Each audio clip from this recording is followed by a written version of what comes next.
make sense of ourselves and what it means to be a human and what it means to exist in this world by telling stories. And stories are very powerful. When I was writing my master's thesis, I talked a lot about settlers' mythology and how when settlers come to colonize a new land, you often create a story of how it's all right. You know,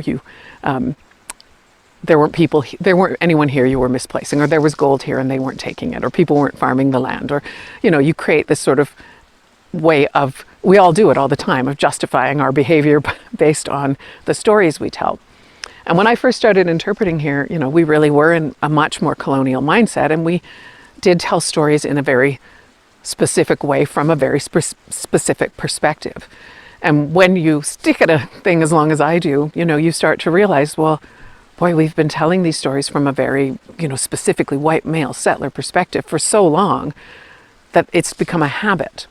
And, you know, it's been really an interesting career for me because I've been able to really see the shift in how we tell stories and whose perspective we're considering and who's telling the story.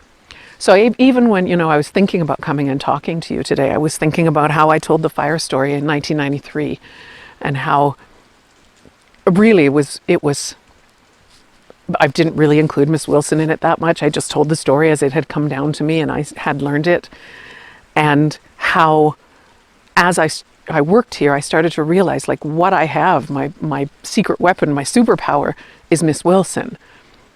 And the women here, you know, sometimes we don't even know their names, the women who came here. There were few in numbers, and some of them got to have some part of their story told. And Miss Wilson was one of those, and it's because of who she was. She came here as a mover and a shaker, and she had all this life experience, and she started doing things, and her story got into the newspaper.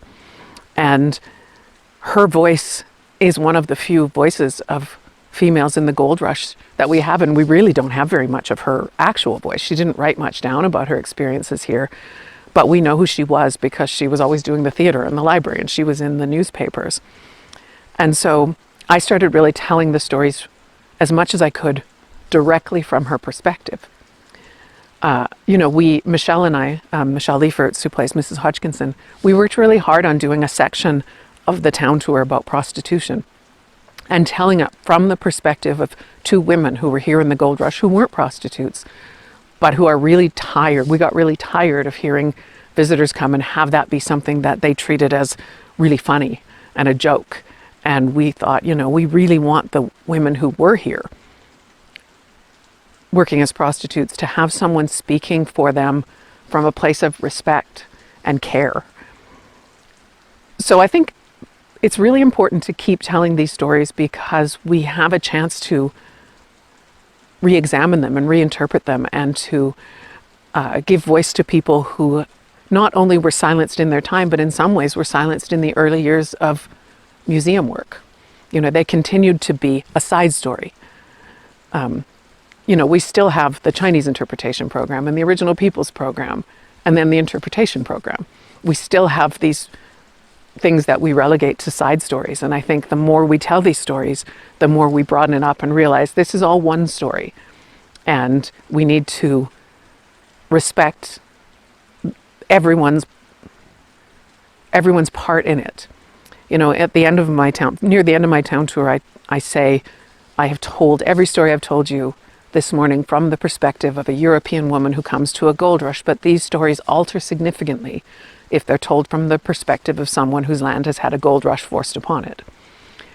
So that's just a way to say we can reframe everything. At the beginning, very near the beginning of my tour, I talk about the building of the Caribou Wagon Road, and then very near the end of the tour, I reframe it and talk about how it's built through Indigenous territory, and I talk about the Chilcotin War, which is a direct result of the building of the Caribou Wagon Road.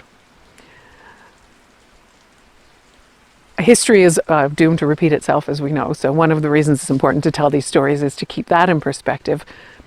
But also, it is the story of how British Columbia was formed. Barkerville is the story of how it's formed. And we need to keep telling the stories, I think, until we start to really get it right.